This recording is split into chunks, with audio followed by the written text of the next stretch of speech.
Welcome to Technology Paul, and welcome to my annual iPhone review. This review is big because I'm reviewing one of the most consequential tech products of the year, the iPhone 16. I picked up the iPhone 16 in Ultramarine, and I've been using it for about 5 weeks now. Yep, I decided to go with the non-Pro iPhone, which is the model most people in the world will buy when they buy a new iPhone. Although the Pro models are Apple's most technologically advanced models, they aren't what will be purchased the most. And partially that's why I went this route. However, there are 3 other reasons I decided not to go with the Pro model this year. First is the processor. I'll get into the performance of the iPhone 16 later, but the new A18 chip is 2 generations better than the A16 Bionic that was in the iPhone 15, and it's really good. So I don't feel a strong need to go up a model and get the A18 Pro chip. Another thing that the Pro phone has is a telephoto lens for 5x optical quality zoom. While I do appreciate having great photos, I don't consider myself a photographer, and so the extra lens is not as appealing to me as it might be for some. Thirdly, for the last couple of years, I've been using the iPhone 14 Pro Max, which has a 6.7-inch display.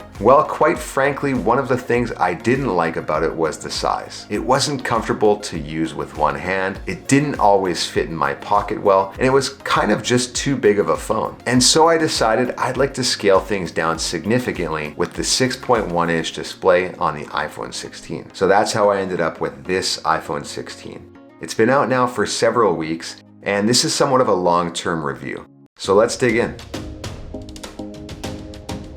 Let's talk about the design of the phone for a minute. Apple decided that this year they would add more color to the lineup. The available colors are black, white, pink, teal, and ultramarine, which is what I ended up purchasing. I think it's a nice color. It looks good on the aerospace grade aluminum rails and the color infused glass back. Apple has maintained its IP68 waterproof and dustproof design as well. On the front of the phone, Apple has their custom ceramic shield glass, which they claim is 2 times tougher than any other smartphone glass. Beyond that, there are a couple of new and notable characteristics of the phone. For one, there are 2 new buttons on it. The button on the bottom right is the new camera control. It's a dedicated hardware button that opens the camera immediately. Apple knows that so many people use their phones to take pictures, and the quicker you can access your camera app, the better. One single press of the button will open the camera app. Pressing the button again will allow you to take a photo. The button has pressure sensitivity, so a light press will bring up your fine tuning, while a double tap will bring up the different options for fine-tuning the various settings like zoom, exposure, styles, tone, and depth of field. And a hard press will take a photo. Apple plans to update this button later in the year to support visual intelligence, allowing you to use the camera for tasks like scanning objects or locations for information. In their iPhone presentation, they provided examples like holding your camera to a restaurant to pull up reviews or scanning a dog to find out what breed it is. Since that's not out yet, I can't review it to tell you how well it works, but I'm definitely excited about that. The other new physical button is the Action button, located right above the volume buttons on the phone's left side. The Action button serves as a replacement for the old ring silent switch found on previous phone models, which allowed users to quickly toggle their phones between silent and ringing modes. In addition to performing this one task, the Action button can be customized to perform a variety of other tasks.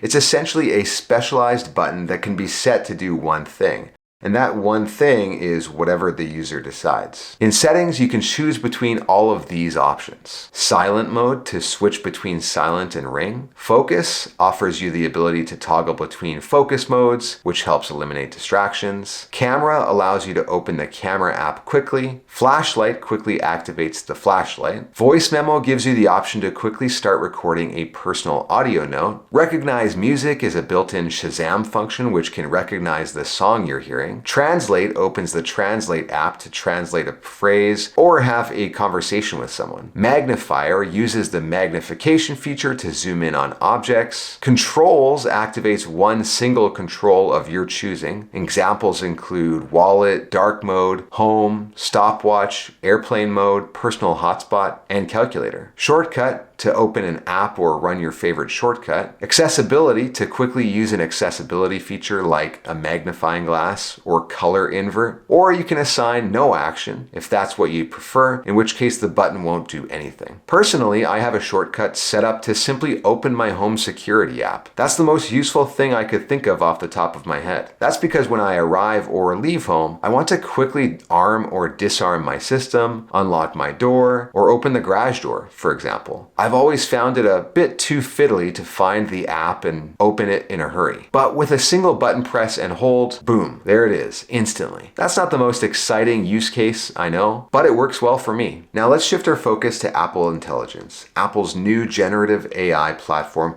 designed to improve experience across its devices, including iPhone, iPad, and Mac. Announced during the WWDC 2024 event and further detailed at the iPhone 16 launch, Apple Intelligence aims to integrate advanced AI capabilities into existing applications while, according to Apple, prioritizing user privacy. The first thing to mention about Apple Intelligence is that it's not fully available at this point. In fact, iOS 18, which shipped on this device, had no Apple Intelligence features at all. Only iOS 18.1, which Apple released only a couple of weeks ago, has some of the features. Apple says it is rolling out its AI features over several upcoming software releases, some stretching into 2025. As of now, November 2024, there are some interesting Apple Intelligence features available on iOS 18.1, so let's take a look at them. Let's start off with writing tools, which are a set of AI-powered tools that are available anytime you are writing text, for example, in Notes. To access the tools, all you need to do is select the text you've written, and you'll notice that writing tools are one of the available options. Within writing tools, you have some available options. Proofread. This tool checks for spelling, grammar, and word choice errors, allowing you to review and accept suggested corrections. Rewrite. This button will launch Apple Intelligence into action and immediately rewrite your selected text. You'll usually get a more grammatically correct, professional version of your text if you just hit the big rewrite button. However, you also get style options if you want to have it written a certain way. You can choose writing styles like friendly, professional, and concise. Summarize. You can of course also summarize your selected text into a simple few sentences or into key points. Text reformatting. On top of all that, you can reformat the text to be in list format or even in a table format. Siri also has improved capabilities such as natural language understanding. Siri has a greater understanding due to recent upgrades from large language models. Even if you stumble over your words or change your mind midway through your sentence, Siri can now interpret your request. Plus, Siri is context aware within the time frame of your open conversation. For example, you can ask follow-up questions without repeating the original context. An example is asking what the weather is like in San Francisco today, and then asking a follow-up question about the weather tomorrow. Siri will know you're still talking about San Francisco. Then there's Type to Siri, which allows you to have a conversation with Siri without actually having to speak. Great for those moments when you are in public or would rather type than talk. To activate Type to Siri, just double tap on the very bottom of your screen on the little home bar. That will bring up a keyboard interface with a message box along with the familiar glowing screen that Siri has been activated. This works just as well as speaking. Just tell Siri what you want to do or no. The Photos app also has a new AI image editing option called the Cleanup tool. It allows you to remove unwanted elements from photos, including people and things. The tool intelligently highlights items it thinks you might want to erase. You can see a sort of fluorescent multicolored lighting effect on those items. All you have to do in that case is tap to erase it. If the item you want to remove is not highlighted, all you have to do is just circle or scribble over it to initiate its removal. Obviously, your results with this tool will vary depending on how complicated the background is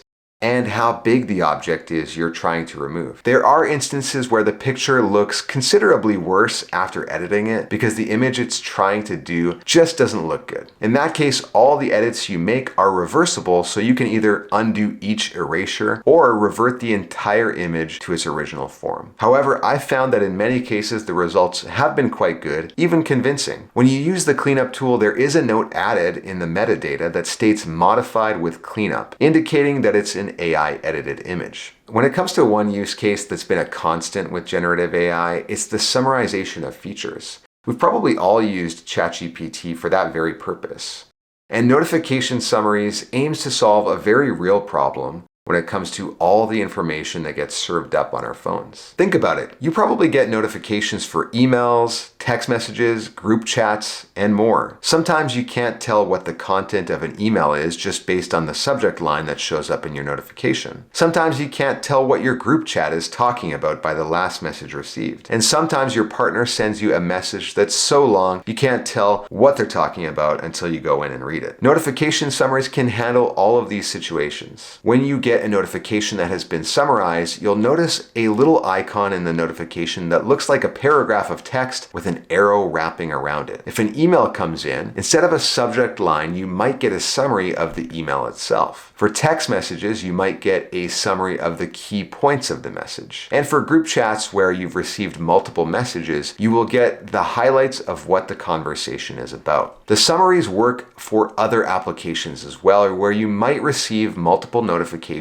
over a short period of time. For example, my security system might send me 10 or 15 notifications in a day due to the system being armed or disarmed, or people who are seen on the cameras. Same with the other smart security cameras I have through the Wise app. Summaries are a welcome and useful feature within Apple Intelligence. And it doesn't stop there because there are more Apple Intelligence features throughout the operating system. For example, you can now create custom memory movies and photos. Just type in what kind of video you want based on the photos you know you have, like a memory movie of your child when they were younger, and set to a specific type of music you want. There are also suggested replies in messages and mail. For example, in messages, when someone sends you a text message that seems somewhat open-ended, you will automatically get a couple of suggested replies. They aren't like paragraphs or anything, more like a two-word reply, but it's a handy feature. If you are into reading articles, you will probably already know about Safari's reader mode. When you go to an article on the web, you can tap this little icon in the address bar, then tap Show Reader. However, now you'll see a new Summarize button once in reader mode. Tap it and you get a paragraph or two summary. To me, that's a nice feature to understand if you want to dive deeper into the article itself. So again, a very useful tool. That's what's available today. But there are still several highly anticipated features coming in the next update, such as Genmoji, Apple's AI-generated emojis, Image Playground to create AI-generated images, and ChatGPT integration. Shifting over to the camera system, the iPhone 16 features a new 48-megapixel Fusion camera and a 12-megapixel ultra-wide lens. Having 48 megapixels in the main sensor enables you to take high-resolution photos up to 48 megapixels. However, by default, your resolution is going to be set to 24 megapixels, which essentially keeps your file sizes a little smaller while still giving you a big boost in resolution from the previous generation. Shortly after getting the iPhone 16, I took a trip down to Miami Beach with my family and I took a few photos. I'm an amateur photographer by the most generous standards, but I was quite pleased with the quality of the shots that I was able to capture. With the enhanced resolution of the 48 megapixel Fusion lens, you can now capture zoomed in shots up to 2x with optical quality, resulting in a 12 megapixel image at 2x zoom. This is no 3x, 5x, or even 10x that some of the Pro smartphones offer, but it's nice to at least get the 2x. This might be one reason some people choose the iPhone 16 Pro, since it has an additional telephoto lens that can get you to 5x with optical quality. Then there's the ultra-wide lens, which is 12 megapixels and can be used to capture images with a 120-degree field of view. It's ideal for expansive landscapes, large rooms, or for otherwise making your photos feel grandiose. It also enables you to capture macro shots with a high degree of detail. I haven't put that to the test yet, but I'd like to try macro photography out a bit more to get the hang of it. I might make a video on that at some point. Low light performance is said to have been improved by the 48 megapixel Fusion camera as well. I didn't put that to a high degree of testing, but it seems alright, but not brilliant. This portrait mode shot of me is a little fuzzier than I'd like. Maybe I wasn't standing still enough. Either way, I wouldn't say low light performance is much better than the previous generation. Another thing you might notice about the camera system on the iPhone 16 is the layout of the actual lenses on the back of the phone. The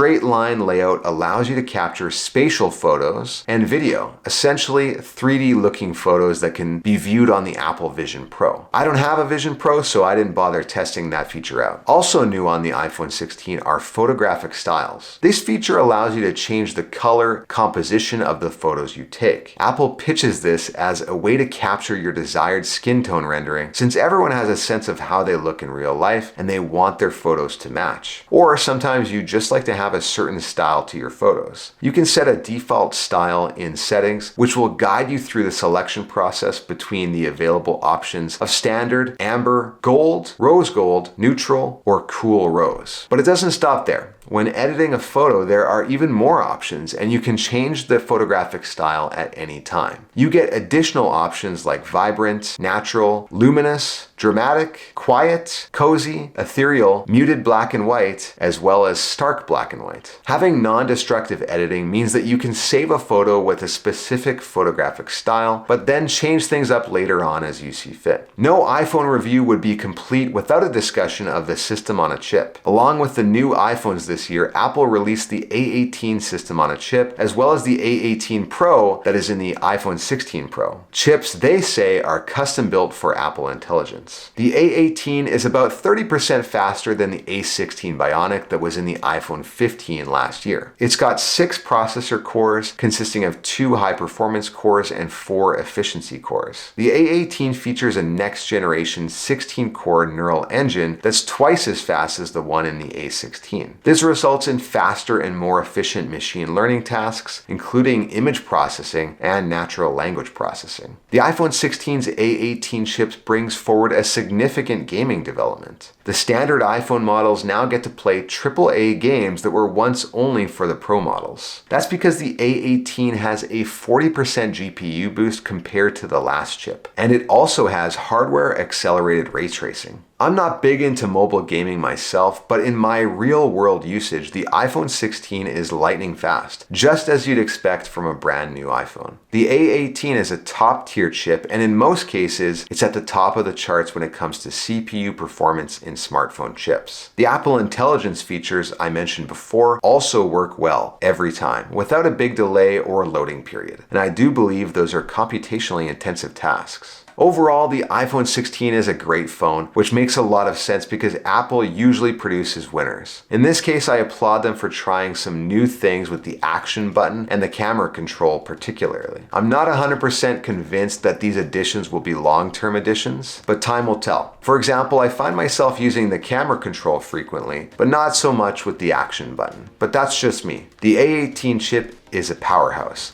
enabling smooth multitasking and the ability to tackle demanding AI workloads. The camera system, with its 48 megapixel fusion camera and 12 megapixel ultra-wide lens, delivers solid image quality and works well in most situations. Apple Intelligence, though still in its early stages, demonstrates the potential to redefine the user experience. Features like enhanced Siri functionality, the cleanup tool in Photos, and notification summaries offer a glimpse into the future of AI capabilities. Overall, the iPhone 16 is a device that caters to a wide range of needs and preferences, making it a compelling choice. With its impressive performance, solid camera system, and promise of evolving AI capabilities, the iPhone 16 is worth your consideration as your next phone. If you want to dig in further into the iPhone 16, I wrote an article version of this review on my website, techexplorer.net. I encourage you to go over and check it out. In fact, I'm posting articles regularly there as well, so feel free to bookmark it. I'd love to know what you think of this site and what you'd like to see there. Thanks for watching as always. Don't forget to like the video if you found it useful and subscribe for more tech videos posted regularly. See you in the next one.